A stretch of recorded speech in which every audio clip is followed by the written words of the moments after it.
রাস্তায় চুপচাপ বসে আছি, ব্যাপারটা কিন্তু মোটেও তা নয়।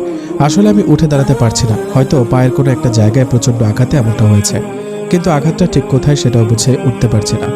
আর পাড়ার কথাও না, হাতের কিছু অংশ এতটাই জ্বলছে যে অন্য ব্যথাগুলোর ফিলটাই আসছে না। বৃদ্ধ রিক্সা চালক আমার দিকে অপরাধী দৃষ্টিতে তাকিয়ে আছেন। সেই দৃষ্টিতে হয়তো হালকা ভয়ও জড়িয়ে আছে। দিন শেষে কষ্টে অর্জিত এই টাকাগুলো দিয়েই হয়তো একমুঠো খাবার নিয়ে ঘরে ফেরার আশা ছিল তার, কিন্তু ভাগ্যটা সহায় হলো না। মাঝ রাস্তায় এমন একটা দুর্ঘটনা ঘটল যে বুকের আশাটুকু এখন ভয়ে রীতিমতো আড়ষ্ট। মনে একটাই চিন্তা, হয়তো নিজের প্রাপ্য ভাড়াটাও পাবে না সে, সাথে মিলবে এক গাদা অসম্মান ভরা গালি। লোকটির মুখটা একদম শুকিয়ে আছে। চাচা, এদিকে আসবেন একটু। আমার মুখে চাচা ডাকটা শুনে হয়তো একটু ভরসা পেলেন। ভয়ে ভয়ে এগিয়ে এলেন আমার কাছে, বলে উঠলেন, মারে, আমি ইচ্ছা করে এমনটা করি নাই। আপনার ভাড়া দেওয়ান লাগতো না। বুড়া মানুষ তো সামলাইতে পারিনি, আজকে ভাড়াও মারি নাই, টেহা নাই।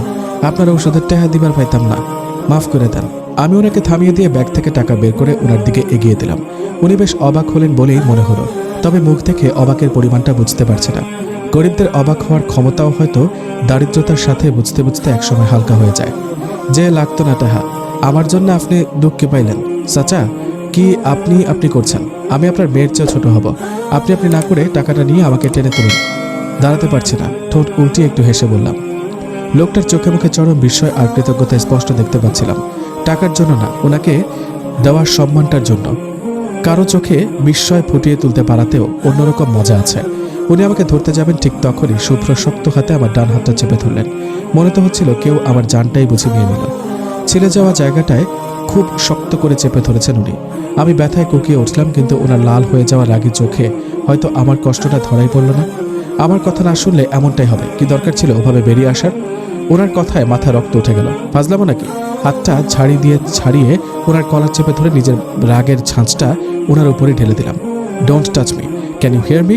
I said don't touch me. আপনাকে আমি আগেই বলে দিয়েছিলাম আমাকে টাচ করার চেষ্টাও করবেন না। বুঝতে পারেন না আপনি? আর কি চান? হ্যাঁ, আমার থেকে অ্যাকচুয়ালি কি চান আপনি বলবেন প্লিজ? নীলি নীলি নীলি নীলি নীলি করে সারা দিন না চেঁচালেও আমি জানি আপনি নীলিকে ভালোবাসেন। তো বাসেন নীলিকে ভালো, আমি তো আপনাকে ধরে রাখিনি। বিয়ে আপনি যেমন চাপে পড়ে করেছেন, আমিও ঠিক সেভাবেই বিয়েটা করতে বাধ্য হয়েছি। তবুও আপনার কাছে আমি অপরাধী। কেন কেন বলুন তো?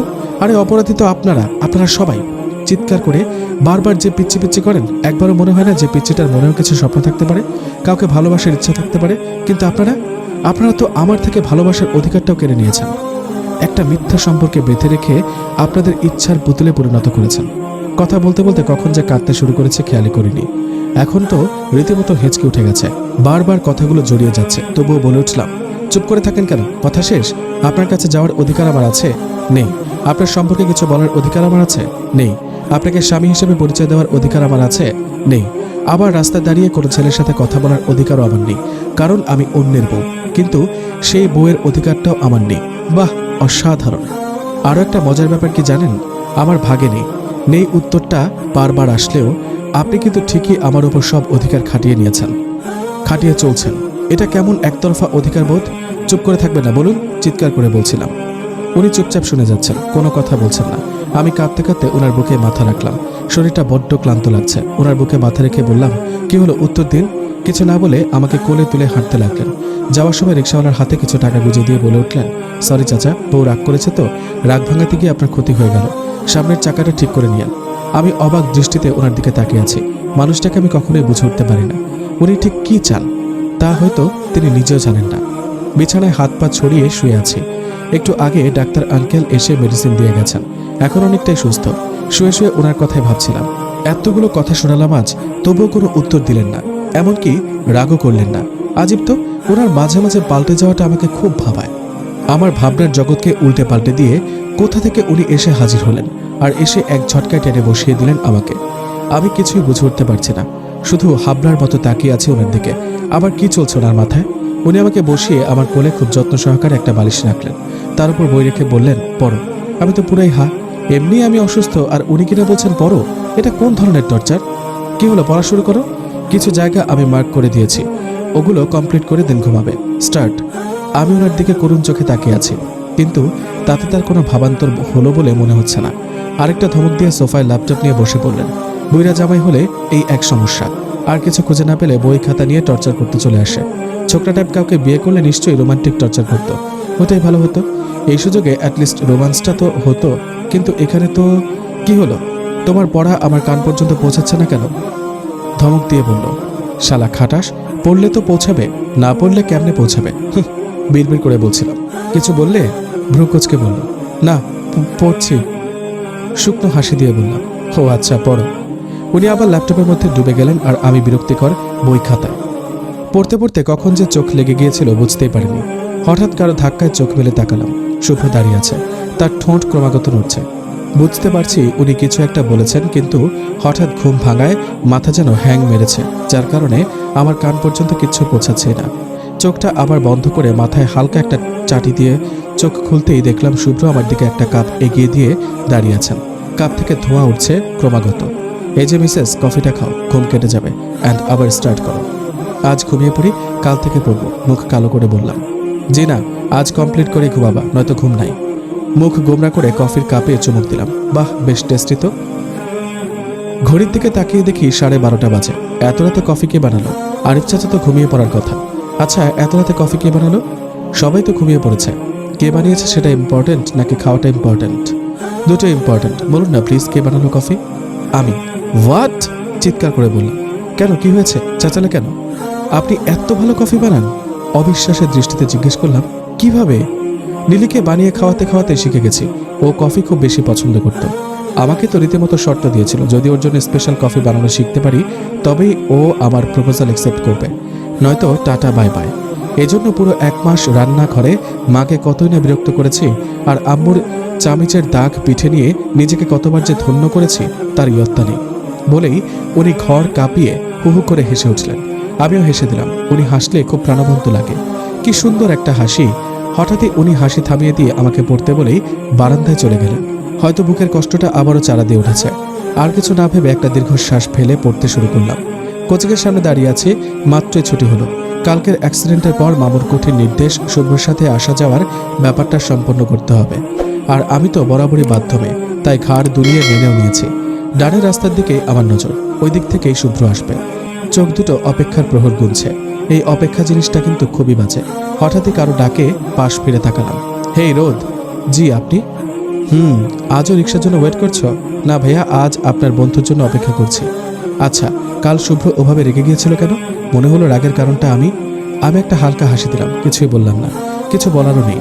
তোমার হাসিটা খুব সুন্দর। আচ্ছা, শুভ্রর সাথে ওনার আর কিছু বলার সুযোগ হয়ে উঠল না। তার আগেই শুভ্র গাড়ি নিয়ে এসে সামনে দাঁড়ালেন। সোহেল ভাইয়াকে দেখে যে উনি রেগে গেছেন তা ওনার চেহারায় স্পষ্ট। তবুও ঠোঁটে একটা বাঁকা হাসি ঝুলিয়ে বলে উঠলেন, কিরে সোহেল, তুই এখানে? ওহ, রাহুল ভাইয়ের সাথে দেখা করতে আসছিলাম। রোদকে দেখে থেমে গেলাম। বেচারি একা দাঁড়িয়েছিল, তাই ভাবলাম একটু কোম্পানি দিই। খুব ভালো ভাবনা, তবে ওকে নিয়ে কম ভাবলেও চলবে। রোদ, উঠে আসো। ভালো থাকিস সোহেল। সোহেল ভাইয়া ওনার কথাটা হয়তো ঠিক ধরতে পারলেন না। আমাদের দিকে হা করে তাকিয়ে থাকলেন বেশ কিছুক্ষণ। গাড়ি চলছে তার আপন গতিতে। ওনাকে দেখে খুব মনমরা লাগছে। কিছু জিজ্ঞেস করার সাহসও হয়ে উঠছে না।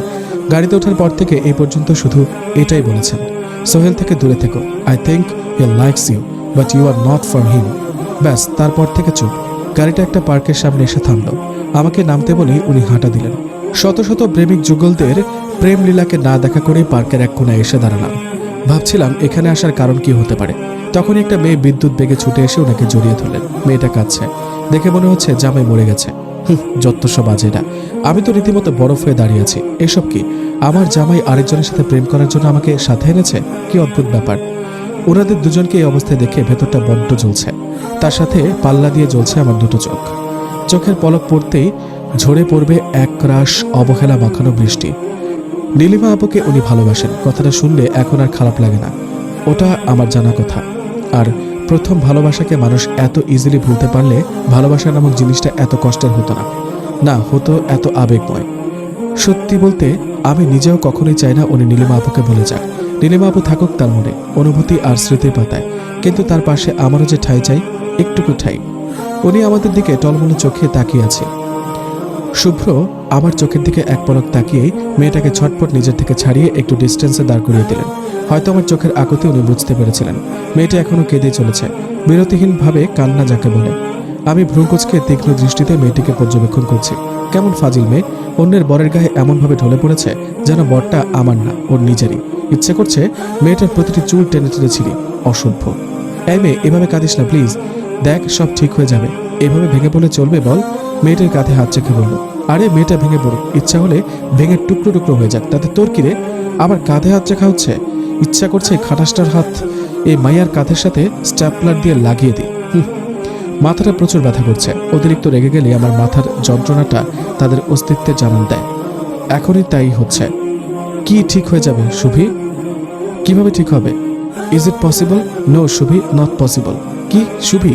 হায় রে প্রেমের ডাক, শুভি মাই ফুট। আল্লাহ, এই দিনটা দেখানোর জন্য আমাকে বাঁচিয়ে রেখেছ। ক্যারেক্টারলেস হাজব্যান্ড আমার। নীলি আপু, তুমি মরে গিয়ে বেঁচে গেছো, নয়তো এই কাহিনী দেখে হার্ট অ্যাটাক করতে। দেখ, জানি তোর সাথে যা হয়েছে তা কোনোভাবেই শুধরানো যাবে না, কিন্তু জানিস তো, যা হয় ভালোর জন্যই হয়। এটাও হয়তো ভালোর জন্যই হয়েছে। নিজেকে নিজের মতো গুছিয়ে নেওয়ার সুযোগ পেয়েছিস। বলাটা কত সহজ শুভি। আচ্ছা, তুই পেরেছিস মেনে নিতে? উনি কিছুক্ষণ চুপ করে থেকে ঠোঁটে শুকনো হাসি ঝুলিয়ে বলে উঠলেন, এই তো বেঁচে আছি। মানতে না পারলে হয়তো বাঁচতেও পারতাম না। আমার তো সব শেষ হয়ে গেল রে, সব স্বপ্ন, আশা, আকাঙ্ক্ষা সব। বাবা আজ জিতে গেল, আর আমি বরাবরের মতোই পরাজিত। নিজেকে খুব অপরাধী মনে হচ্ছে।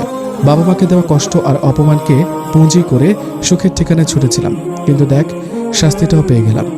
ভুল যা করেছিস তো করেছিস, সেটা শুধরাতে পারবি না, কিন্তু নিজেকে একটা সুযোগ দে আর কান্নাটা থামা। কাল আমার অফিসে আমি সব ঠিক করে রেখেছি, একদম টেনশন নিস না, আমি তো আছি ডাফার। এখন এবার একটু হেসে দেখা। চোখ মুছে দিয়ে বলল। মেয়েটি শুকনো একটা হাসি দিয়ে চোখ মুছে নিয়ে আমাকে ইশারা করে বলে উঠল, ওকে, ও রোদ। রোদ? বাহ, দেখতে তো বেশ মিষ্টি। নীলি ঠিকই বলতো, একদম পুতুলের মতো। আমি শুকনো একটা হাসি দিলাম, উনিও মুচকে হাসলেন। এমা, এটা কি হলো? এই মেয়েটা আমাকে চেনে? তোদের দুজনকে কিন্তু বেশ মানিয়েছে। নীলিকে সেকেন্ড চয়েস দেয়া হলে নীলিও হয়তো তোর জন্য রোদকেই সিলেক্ট করত। উনি অনেকটা জোর করে একটা হাসি দিলেন। হয়তো নীলি আপুর নামটা বুকে আঘাত করছে বারবার। এই যে রোদ, তোমার বর তো পরিচয় করিয়ে দেবেই না, আমি নিজেই ইন্ট্রোডাকশনটা শেষ করে নিই, কি বলো? হালকা হেসে বলল, আমি মিথিলা, শুভ্রর ফ্রেন্ড। আমিও হালকা হাসলাম। আমি রোদ, রোদেলা, শুভ্রর বউ, তাই তো? আমি মাথা নিচু করে নিলাম। ওনার মুখে শুভ্রর বউ কথাটা একদম বুকে গিয়ে লাগলো। আচ্ছা মিথি, এবার আমাদের যেতে হবে। কাল অফিসে চলে আসিস, বাকি কথা ওখানেই কমপ্লিট করব, ওকে? কথাটা বলে আমাকে নিয়ে গাড়িতে উঠে বললেন। আমিও মুখ ফুলিয়ে বসে আছি, দুজনেই চুপচাপ। হঠাৎ নীরবতা ভেঙে উনি বলে উঠলেন, কি ব্যাপার, এভাবে মুখ ফুলিয়ে বসে আছো কেন? এমনিতে তো মুখে খই ফুটে। আমি কিছু না বলে মুখ ঘুরিয়ে নিলাম। কি হলো, কথা বলছো না কেন? ভাবছি, দাঁতে দাঁত চেপে বললাম। লাইক সিরিয়াসলি, তুমি ভাবছো? তো না, তুমিও ভাবো? শুনে অবাক না হয়ে পারলাম না। বাঁকা হাসি দিয়ে বলল, তা কি ভাবছিলে? এক্সকিউজ মি, আপনাকে বলতে হবে কেন শুনি? না, মিসেস নওশিন আবরার কি ভাবছে জানার খুব কিউরিয়াসিটি হচ্ছে, জানিয়ে ধন্য করবেন প্লিজ।